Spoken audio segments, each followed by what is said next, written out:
El Gloria Scott.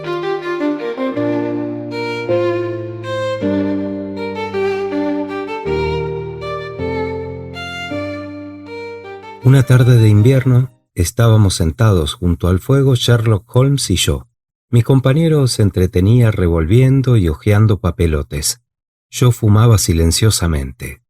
«Aquí hay, amigo Watson», dijo de improviso, «algo que os interesará.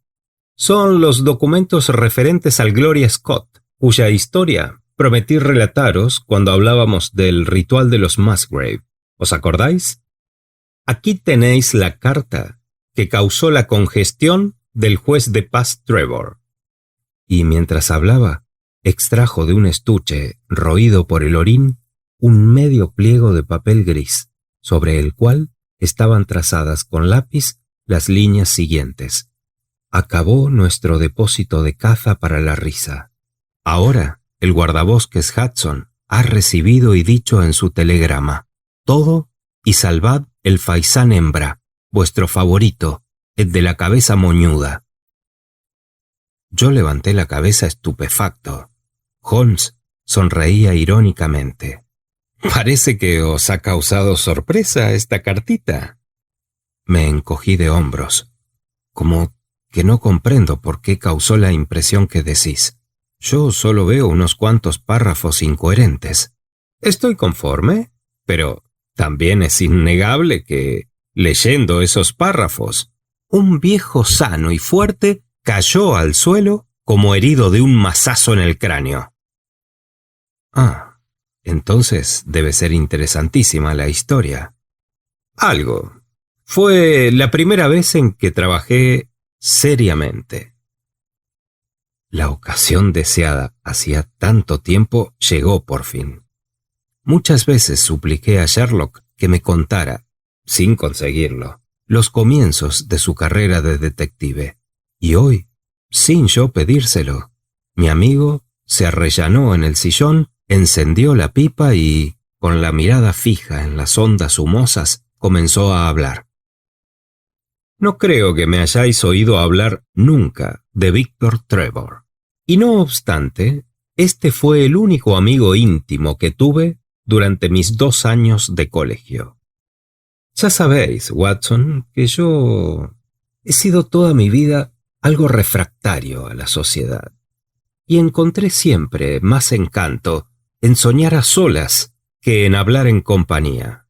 Pues bien, ya en el colegio principiaron a manifestarse estas manías. Aparte del boxeo y de la esgrima, mis estudios y mis aficiones no tenían nada de común con los de mis compañeros. Únicamente Trevor, como os dije antes, llegó a ser mi amigo, mi verdadero amigo. El principio de nuestra amistad no pudo ser más vulgar ni más molesto. Una mañana, al dirigirme a la capilla, el Bull Terrier de Trevor lanzóse sobre mí e hizo presa en una de las piernas. Caí enfermo y me vi obligado a guardar cama durante 10 días. Al principio, Trevor no me hacía más que visitas cortas para enterarse del estado de mi salud, y cruzábamos algunas palabras vulgares y corteses. Pero poco a poco fueron menudeando y alargándose, y cuando llegaron las vacaciones, éramos los mejores amigos del mundo. Trevor era un mozo sanguíneo y fuerte, lleno de entusiasmo y de energía. Hablaba a gritos y reía con frecuencia. Era, en una palabra, la antítesis de mi modo de ser. Tal vez por eso simpatizamos. Y cuando me invitó a pasar una temporada en Donitorf, en casa de su padre, acepté con agrado. El señor Trevor era un hombre rico, que a fuerza de honradez y de rectitud había conseguido el puesto de juez de paz en aquel pueblo, donde todos le consideraban y le bendecían. Vivía en una casa antigua de ladrillo, a la cual se llegaba por un hermoso camino de tilos. Caza y pesca abundante en los alrededores, una biblioteca no muy considerable, pero bien escogida, seguramente por el anterior propietario. Como comprenderéis, era un sitio agradable y encantador para pasar 2 meses alejado de la ciudad y olvidado de sus molestos ajetreos. El señor Trevor quedó viudo con 2 hijos, Víctor y una muchacha, que a los pocos meses murió de la difteria en Birmingham. Dotado de una gran energía física y moral, había suplido con ventaja su falta de cultura con la experiencia adquirida en sus viajes por tierras lejanas, donde hay que luchar cara a cara con la vida. Era alto y fuerte, la cabellera gris y rebelde, los ojos azules, de un azul frío y hostil. Y sin embargo, Trevor tenía fama en la contornada de ser un hombre bueno y caritativo, lleno de indulgencia para los errores de los demás. Una noche, después de cenar, mientras saboreaba una copa de oporto, comenzó Víctor a ensalzar mis manías deductivas y observadoras, que ya en aquella época estaban hondamente arraigadas en mí, aunque ignoraba que llegarían a constituir la única ocupación de mi vida. Sin duda alguna, el viejo creyó que su hijo exageraba algo, y me dijo con acento algo bonachón y un tanto irónico: «Hombre, a ver, señor Holmes, si acertáis algo de mi vida pasada». «Por de pronto», respondí, «y aunque no estoy muy seguro de ello, me parece que desde hace un año teméis una agresión». Trevor palideció y se me quedó mirando profundamente asombrado. «Habéis acertado. ¿Recordáis, Víctor?», prosiguió, volviéndose hacia su hijo, «aquellos bandoleros del año pasado? Recordaréis que nos sentenciaron a muerte, y que yo, desde entonces, tomé mis precauciones. No me fuera a ocurrir lo que al pobre Eduardo Hockney». «Pero, ¿cómo demonios habéis podido descubrir eso, señor Holmes?» «Muy sencillo», contesté. «Usáis un bastón muy fuerte y casi nuevo. Además, le quitasteis el puño que tenía antes y le habéis puesto una bola de plomo.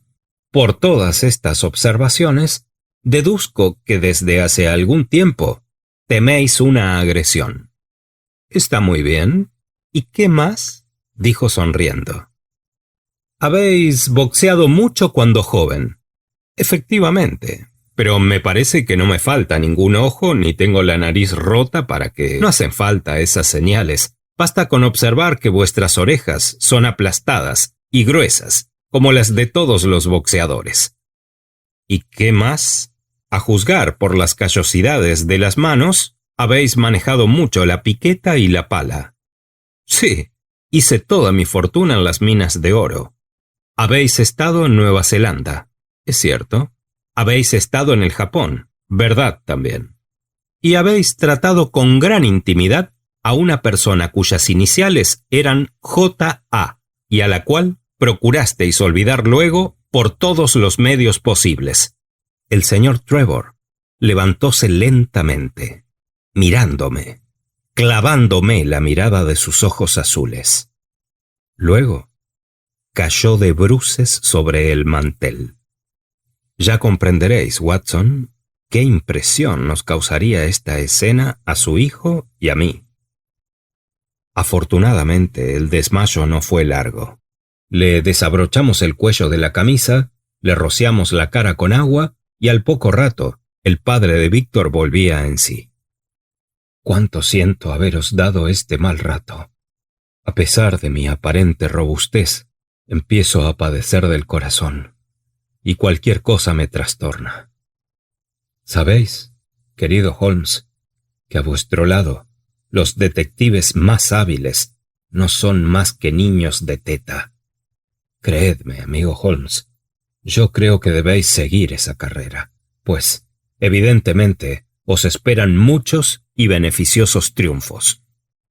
Quizá estas palabras fueran el primer rayo de luz que me señaló mi futuro destino y las que me hicieron ver que lo que comenzó siendo un entretenimiento podía ser una profesión. No obstante, en aquellos momentos estaba muy aturdido para pensar en nada, y lleno de ansiedad murmuré: «Sentiría mucho, señor Trevor, haber dicho algo que os desagradara». «Caramba, realmente habéis tocado una cuerda no poco sensible. Pero ya pasó. ¿Queréis decirme ahora en qué indicios os habéis basado para adivinar todo eso? Hablaba fingiendo un tono burlón y despreocupado, muy poco en armonía con la expresión temerosa y asustada de sus pupilas azules. Es tan sencillo como lo anterior. ¿Recordáis la partida de pesca que organizamos hace unos días? Me acuerdo que para pescar os remangasteis las mangas de la camisa, y entonces vi en el brazo izquierdo tatuadas las letras J.A. Como están algo borrosas y el color de la piel próxima al tatuaje tiene diferente color que en el resto del brazo, comprendí que habíais intentado varias veces borrar aquellas letras y que, por consiguiente, procurabais olvidar un nombre que os fue muy querido en otros tiempos. El señor Trevor lanzó un suspiro y exclamó sonriendo: «No he visto una cosa semejante. Pero, la verdad, no tengo deseos de que sigáis adivinando. No hablemos más de ello. Siempre es muy doloroso evocar los años que fueron y recibir añejas sensaciones. Vamos al billar. Fumaremos tranquilamente un cigarro». A partir de aquel día, advertí que, a pesar de su forzada atención y solicitud, no podía disimular el juez cierto recelo y cierto malestar en mi presencia. Su hijo también lo observó, y entre los tres se estableció una corriente de reserva, y huyeron los días felices, libres de cuidados y preocupaciones. Entonces decidí abandonar Donnithorpe. La víspera de mi partida ocurrió un acontecimiento que acarreó otros muchos, más graves y terribles. Estábamos sentados sobre el césped, disfrutando del buen sol y del hermoso paisaje de los Broads, cuando llegó un criado diciendo que un hombre quería hablar con el señor Trevor. «¿Ha dicho su nombre?», preguntó el juez. «No ha querido decirlo». «¿Y qué desea?». «Dice que es un antiguo conocido vuestro, y que solo desea deciros unas palabras». «Está bien, decidle que venga». Un instante después se presentó un hombrecillo cuyos modales zafios y groseros me extrañaron desde el primer momento. Llevaba una blusa llena de manchas de brea, una camisa de cuadros rojos y negros, pantalón mugriento y unas botas demasiado usadas. Su rostro, escuálido y curtido por el sol, carecía de franqueza. Una sonrisa cruel dejaba ver los dientes desiguales y amarillentos, y las manos, de dedos cortos y nudosos, decían con claridad que aquel hombre era un marino, por la costumbre de llevarlas medio cerradas. Al verle aparecer a lo lejos, el señor Trevor dio un salto y corrió dirigiéndose a la casa.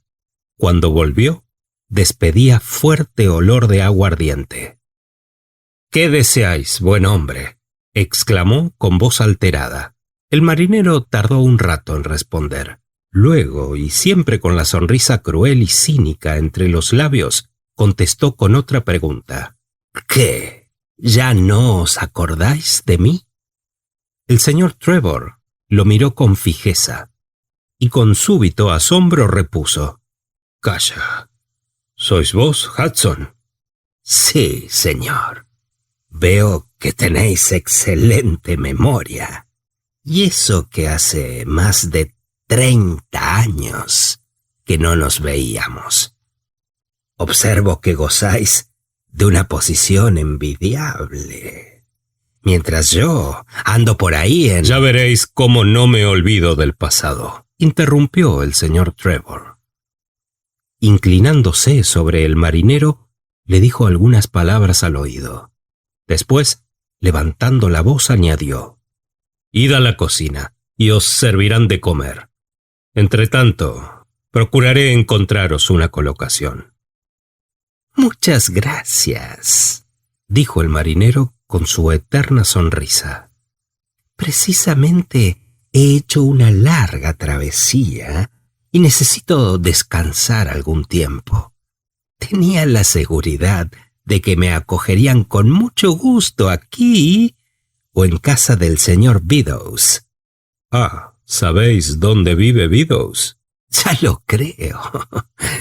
Conozco muy bien el paradero de todos mis antiguos amigos. Con vuestro permiso. Y sonriendo siempre, inclinóse ante nosotros y siguió al criado encargado de conducirle hasta la cocina. El señor Trevor nos dijo en pocas palabras que aquel hombre fue compañero suyo en las minas. Al poco rato se levantó y lentamente, con la cabeza inclinada sobre el pecho, se dirigió a la casa. Una hora más tarde lo hallamos completamente borracho sobre el sofá del comedor. Como comprenderéis, este suceso me hizo mala impresión, y cuando partí al día siguiente me pareció más hermoso el campo, más alegre el sol, más amable la vida. Regresé directamente a Londres, y durante mes y medio me consagré por completo a mis estudios y experiencias de química orgánica. Un día, mediado ya el otoño, recibí un telegrama de mi amigo Víctor, suplicándome que fuera inmediatamente a Donnithorpe, porque necesitaba con toda urgencia mi ayuda y consejos. Dejé todo y aquella misma tarde salí de Londres. Víctor Trevor me aguardaba en la estación. En cuanto le vi, comprendí que debía de haber sufrido mucho durante mi ausencia. Aquella fogosidad y aquel entusiasmo de aquellos días escolares habían desaparecido, y en vez del compañero siempre dispuesto a la broma, encontré un hombre melancólico y flaco, que hablaba con palabras breves y precisas. Al verme, dejóse caer en mis brazos diciendo: «Mi padre se está muriendo». «¿Es posible?», exclamé. «¿Qué tiene?». «No sé. Congestión, los nervios. Quizá cuando lleguemos a casa lo encontremos muerto». «¿Pero qué le ha sucedido?», pregunté lleno de asombro. «Eso es lo que no sé. Pero subamos al coche. Durante el camino hablaremos». Salimos de la estación y, ya dentro del carruaje, atravesando los caminos dorados por el sol otoñal, Víctor prosiguió: «¿Os acordáis de aquel hombre que vino la víspera de nuestra marcha?». «Sí». «Pues bien, aquel hombre era el demonio, querido Holmes, el demonio». Yo lo miré asombrado. Desde su aparición no volvimos a tener una sola hora de tranquilidad. Mi padre no volvió a levantar cabeza. Y finalmente, ahora le va a costar la vida y muere con el corazón roto y el alma destrozada. Todo por ese maldito Hudson. Pero, ¿qué poder podía tener sobre vuestro padre un hombre de esa clase? Eso es lo que no me puedo explicar. ¿Por qué mi padre, que era tan bueno, tan noble, tan generoso, se dejaba dominar por un bandido? En vos confío, Holmes. Únicamente vos podéis descifrar este enigma. Hubo una pausa. Hasta nosotros llegaban claras y sonoras las pisadas del caballo sobre la carretera, y a través de los cristales percibí en la lejanía las altas chimeneas de la casa de los Trevor. Al poco rato, continuó mi amigo: «Mi padre empleó a Hudson como jardinero. Después, como este trabajo no era de su gusto, lo ascendió a mayordomo. Y al poco tiempo era el dueño de nuestra casa, y nada se hacía sin su consentimiento. Como se quejaran las criadas de sus borracheras y de su comportamiento demasiado grosero, mi padre les aumentó la soldada para indemnizarlas de aquellas molestias. Hudson se apoderó de la lancha y del fusil de mi padre, y durante días enteros dedicábase a cazar y a pescar sin cuidarse de nada ni respetar nada, y todo esto con tanta insolencia, con tales sonrisas de ironía, que muchas veces Tuve que contenerme para no dejarme caer sobre él y patearle con todas mis fuerzas. Pero un día ya no pude más, y a raíz de un altercado que tuvo con mi padre delante de mí, lo cogí por los hombros y lo arrojé del cuarto. Se puso lívido, y desde la puerta me miró con una de esas miradas que no se olvidan jamás. Ignoro lo que pasaría luego entre él y mi padre, pero a la mañana siguiente vino éste a suplicarme que le pidiera perdón al mayordomo. Me negué en absoluto, reprochándole que consintiera tales desvergüenzas y altanerías a un criado. «Ay, hijo mío», me respondió, «¿cómo se conoce que no comprendes mi situación? Pero llegará un día en que lo sepas todo, y entonces compadecerás intensamente a tu pobre padre». Y diciendo estas palabras, salió de mi cuarto para encerrarse en el suyo. No salió durante todo el día, y por la noche, cuando nos reunimos en el comedor, creí que había vuelto la época de tranquilidad, pues Hudson nos dijo que estaba dispuesto a dejar la casa. «Estoy cansado de Norfolk», dijo irónicamente. «Ahora voy a pasar otra temporadita en el Hampshire, en compañía de nuestro amigo, el señor Beddoes». «Creo, querido Hudson», murmuró mi padre con tal humildad que me enfureció, «que no nos guardaréis rencor alguno». El mayordomo se volvió hacia mí y mirándome de pies a cabeza exclamó: «No he recibido las excusas de vuestro hijo». «Víctor», suplicó mi padre, «confesad que habéis estado algo duro con este buen hombre». Aquella humillación me puso fuera de mí. «Al contrario», repuse, «creo que tanto vos como yo hemos tenido sobrada paciencia con este hombre». «Ah, sí. Está bien, patrón. Ya nos veremos». Salió del cuarto contoneándose y sonriendo con su eterna sonrisa. Aquella misma noche se marchó de nuestra casa, y desde entonces mi pobre padre no sabe lo que es el reposo ni días tranquilos, ni duerme una sola noche. Y cuando parecía que iba olvidando lo pasado, ¿qué pasó? Interrumpí sin poder contenerme. Recibió una carta, fechada en Fordingbridge, que debía contener algo muy terrible, a juzgar por el efecto que ha hecho. No hizo mi padre más que leerla, y llevándose las manos a la cabeza, empezó a correr y a gritar como un loco.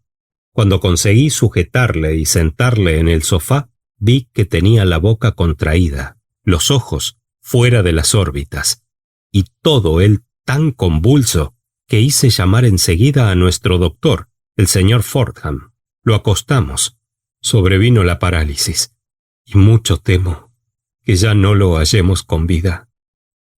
«Pero eso es horrible, Trevor», exclamé. «¿Qué decía esa carta?» «Nada. Eso es lo verdaderamente inexplicable. La carta no puede ser más ilógica. Figuraos que, Dios mío, ya sucedió lo que yo temía». Seguí la dirección de su mirada y vi que las ventanas de la casa ya próxima estaban herméticamente cerradas. Por el sendero principal, un hombre vestido de negro se adelantaba hacia nosotros. «¿A qué hora ha sido, doctor?», gritó mi amigo saltando a tierra. «Al poco rato de iros». «¿Recobró el conocimiento?» «Sí, un momento antes de morir». «¿Y dijo algo?» «Únicamente ha dicho que en la mesa del salón japonés quedaban los papeles».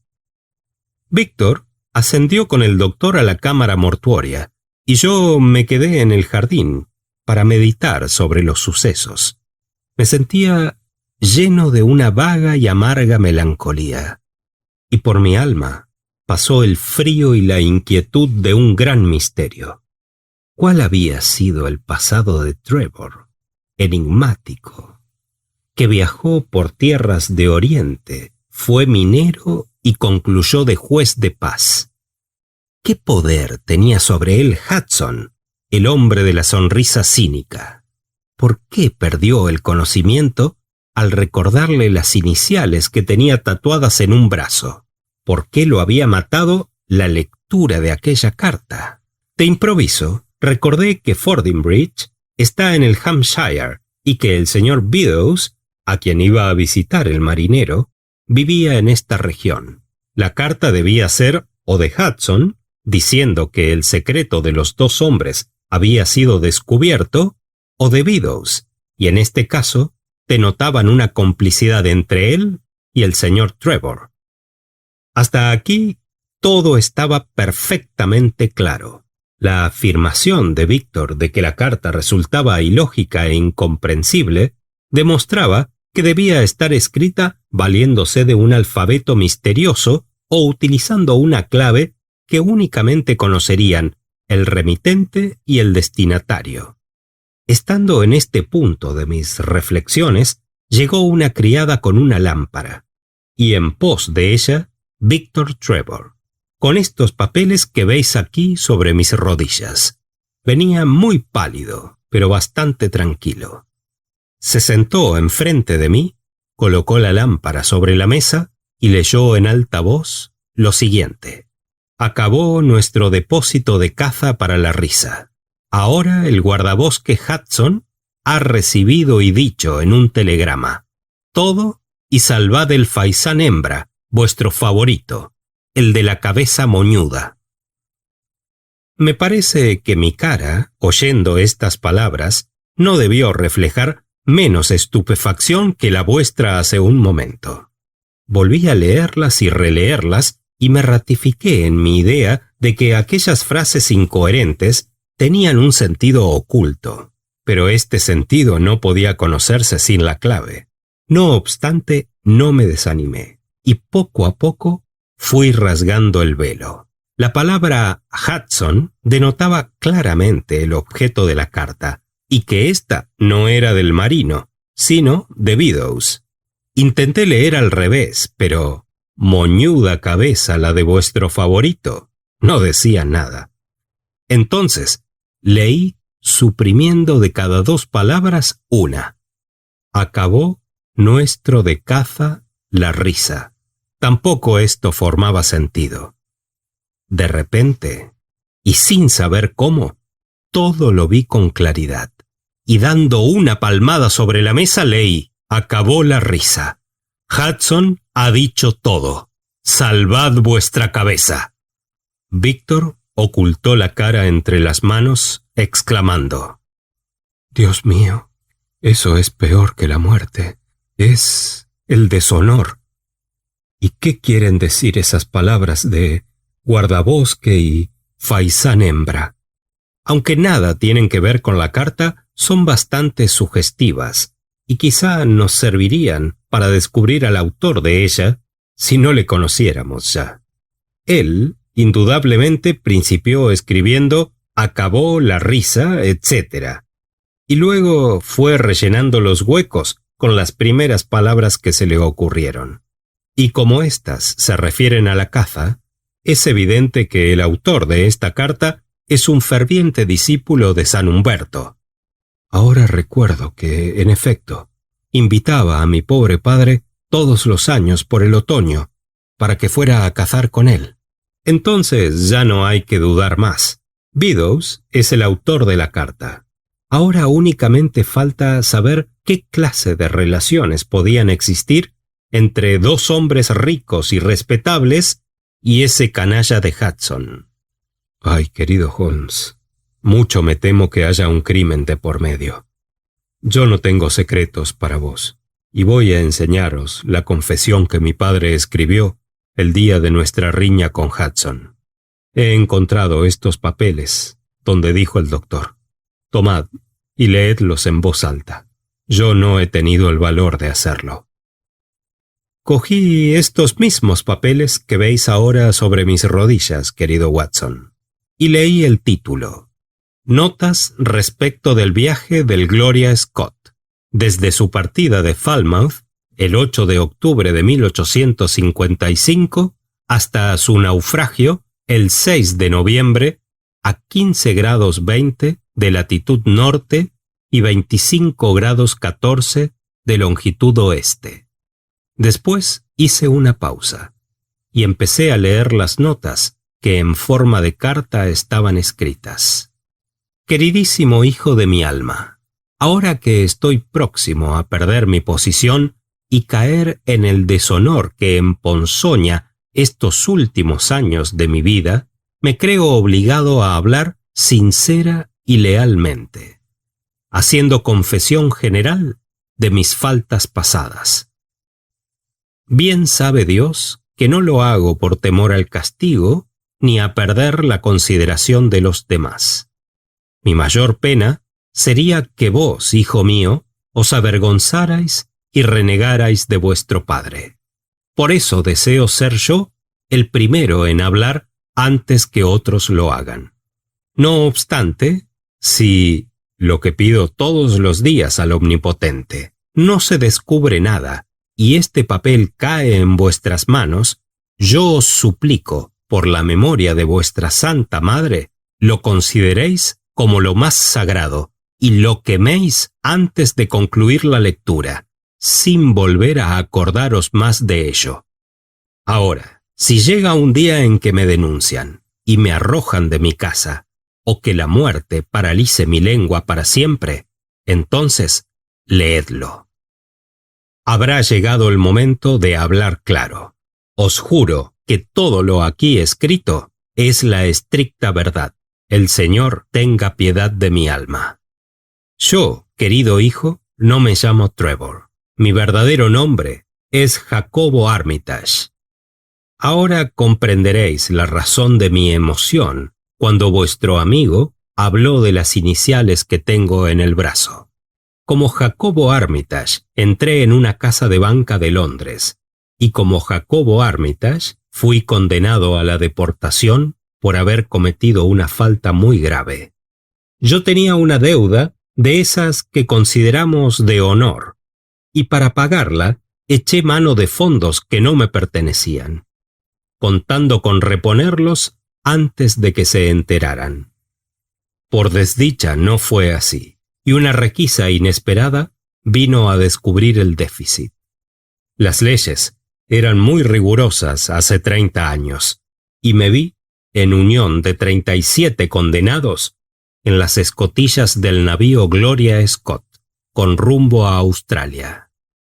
Entonces estaba en su período culminante la guerra de Crimea, y el gobierno tenía en el Mar del Norte los barcos que se empleaban para la conducción de los deportados, y por lo tanto tenía que echar mano de otros más pequeños y faltos de condiciones. Nosotros fuimos embarcados en el Gloria Scott, un barco que sirvió muchos años para el comercio de trigo con China. En este viaje llevaba, además de los 38 pasajeros de calabozo, 26 hombres de tripulación, 18 soldados, un capitán, 3 contramaestres, un médico, un capellán y 4 cabos de vara, en total unas 100 personas. Los tabiques que separaban las celdas, en vez de ser de roble, como los que se emplean en los buques dedicados a transportar presidiarios, eran muy delgados y frágiles. Mi compañero de la izquierda era un individuo que me llamó la atención en cuanto le vi a mi lado en el muelle de salida. Era un joven imberbe y pálido, de nariz aguileña y fuertes mandíbulas, tan alto que ninguno de nosotros le llegaba al hombro. Aquella cabeza, llena de arrogancia y de orgullo, que se erguía con un ademán de reto sobre todas las demás, vencidas y humilladas, fue para mí como luz que percibe un viajero perdido en la nieve y en la oscuridad. A medianoche oí un murmullo, y aproximándome al tabique, comprendí que mi amigo había conseguido agujerear la madera para hablarme. «Hola», me dijo, «¿cómo os llamáis?». Yo le contesté con franqueza, diciéndole mi nombre y mi desgracia. Entonces él añadió: «Yo me llamo Jack Bendergast, por la gracia de Dios. Y paréceme que venís a bendecir mi nombre antes de que nos separemos». El caso de Bendergast me era muy conocido, pues causó un gran escándalo en Inglaterra. Bendergast era un hijo de una gran familia, pero se entregó de tal manera al vicio y empleó tan mal sus prodigiosas cualidades que estafó grandes cantidades a los principales comerciantes de Londres. «Veo que conocéis perfectamente todos mis negocios», dijo con cierta satisfacción cuando le interrogué si era aquel Bendergast.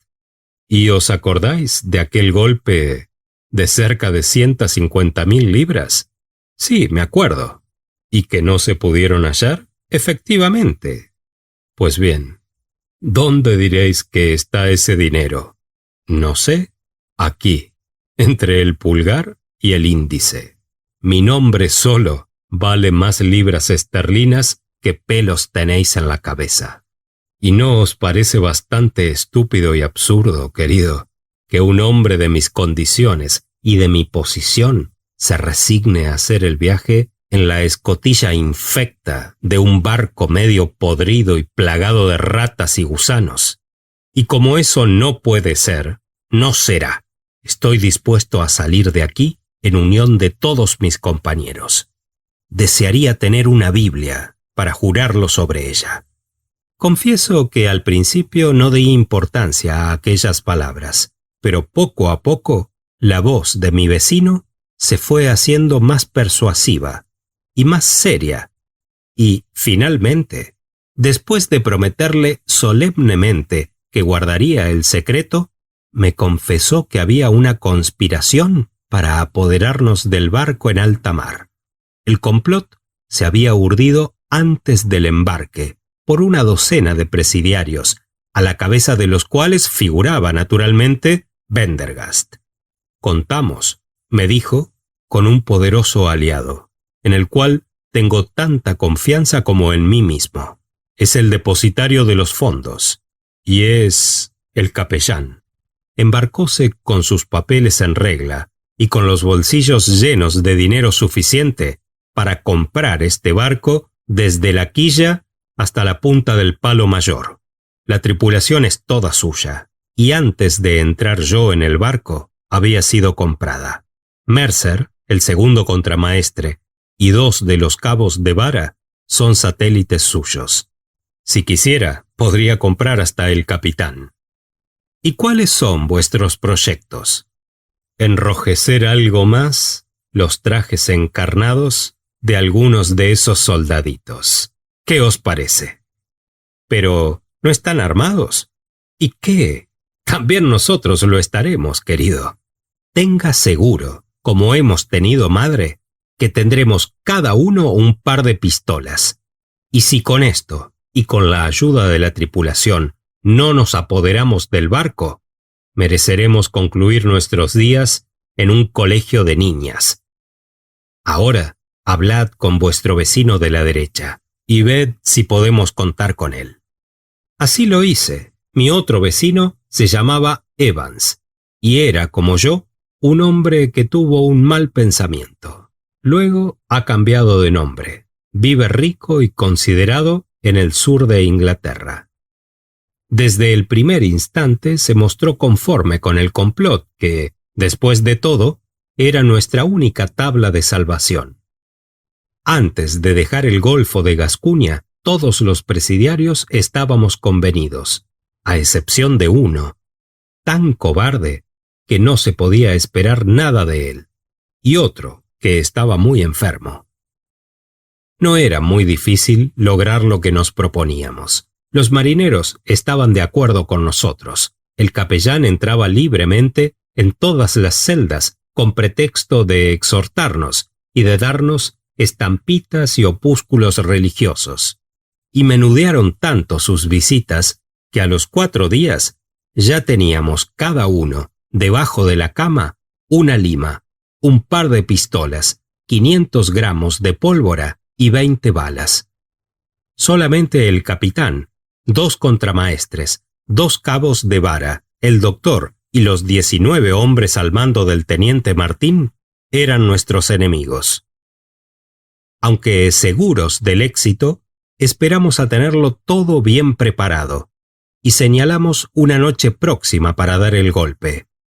La casualidad hizo que fuera antes de lo que pensábamos. Veréis cómo. Una tarde, hallándose el doctor en la celda de uno que estaba algo indispuesto, apoyó la mano sobre la cama y notó el bulto de una pistola. Si hubiera tenido más sangre fría, quizá nos hubiera cogido, mas era un hombrecillo muy nervioso, y dio un grito y palideció de tal manera que el enfermo comprendió que lo habían descubierto, y saltando sobre él, lo estranguló antes de que pudiera dar voz alguna de alarma. Como el doctor había dejado abierta la escotilla, todos nos precipitamos sobre cubierta. Los 2 centinelas y un cabo que acudieron al ruido fueron arrojados al mar. Corrimos enseguida hacia el camarote del capitán, pero cuando ya estábamos cerca, sonó un pistoletazo detrás de la puerta. Y al abrirla, divisamos al capitán de bruces, con la cabeza destrozada sobre un mapa del Atlántico clavado sobre la mesa. Detrás de él, con la pistola aún humeante, estaba el capellán. Salimos de allí, y entrando en el salón próximo a la cámara, comenzamos a saltar y reír como locos, subiéndonos sobre los divanes y las butacas. Wilson, el falso capellán, descerrajó uno de los armarios y extrajo una caja de botellas de Jerez y les rompió los golletes contra el borde de una mesa. Llenamos los vasos y nos disponíamos a brindar por nuestra libertad cuando sonó una terrible descarga y una humareda espesísima llenó la habitación, quitándonos la vista durante unos minutos. Cuando se disipó, vimos los cadáveres de 9 hombres, Wilson entre ellos, tendidos en el suelo y sobre las mesas. Jamás olvidaré aquel momento en que el jerez y la sangre se mezclaron.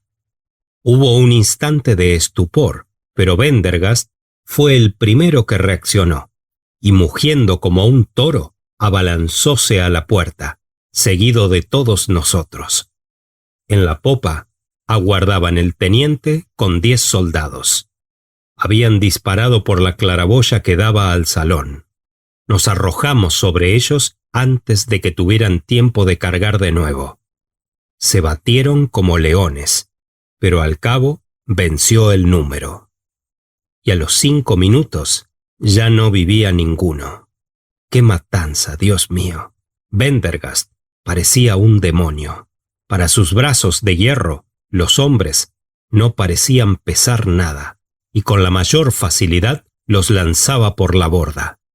El sargento cayó herido al mar, y durante un rato nadó detrás del barco, hasta que uno de nosotros se compadeció de él y le saltó el cráneo de un pistoletazo.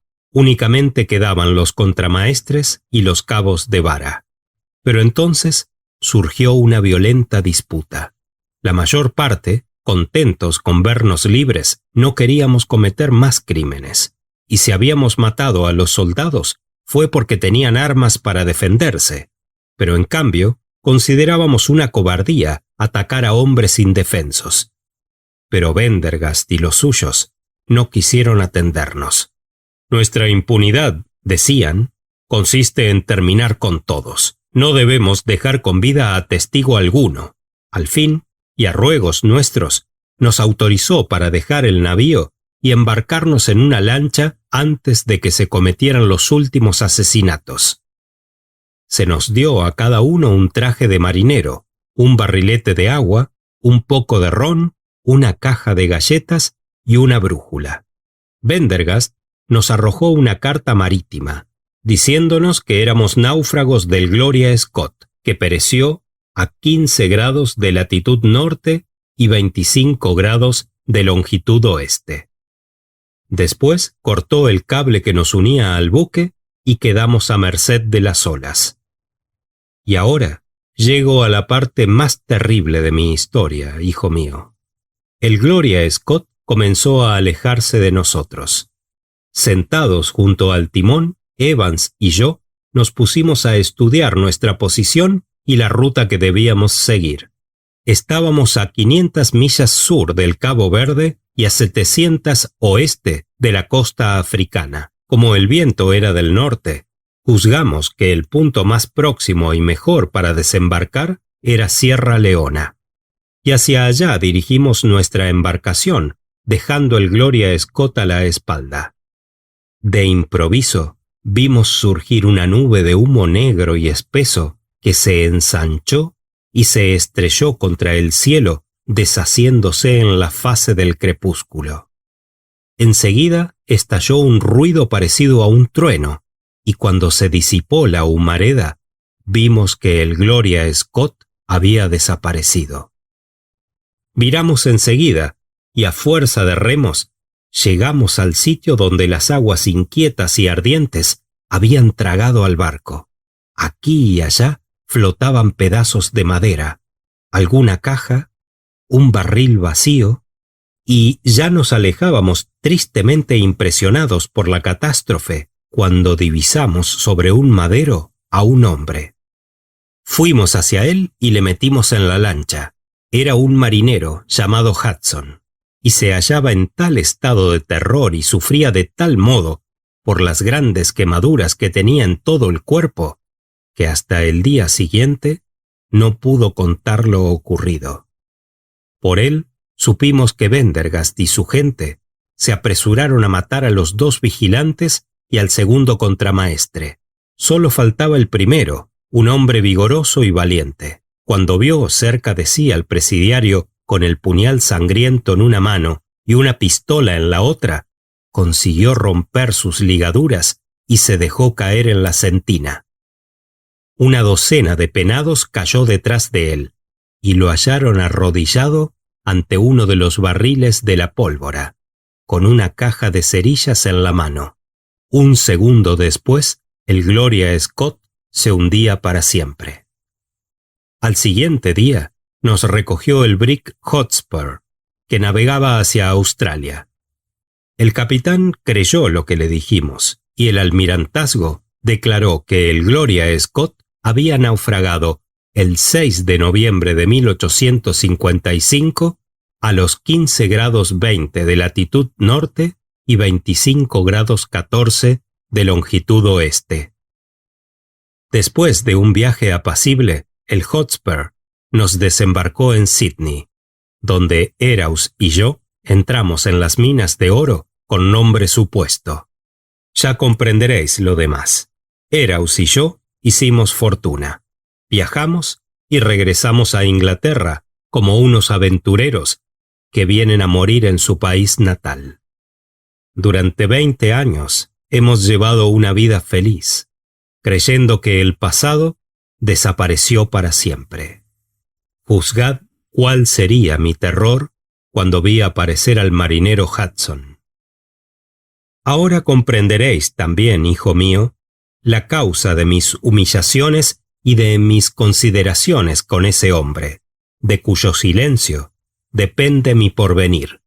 Y pensad cuánta sería mi pena viéndole en camino, con la boca llena de amenazas, del Hampshire. Aquí concluía la narración, y un poco más abajo, una mano temblorosa escribió estas palabras casi invisibles. Beddoes me ha escrito que H lo ha dicho todo. Dios tenga piedad de nosotros. Ya conocéis, querido Watson, la dramática historia del Gloria Scott. El joven Trevor partió con el corazón destrozado, y no he vuelto a saber más de él. Respecto a Beddoes y a Hudson, desaparecieron sin dejar rastro alguno. Quizá Hudson matara a Beddoes, tal vez Beddoes matara a Hudson. No sé. Fin de El Gloria Scott.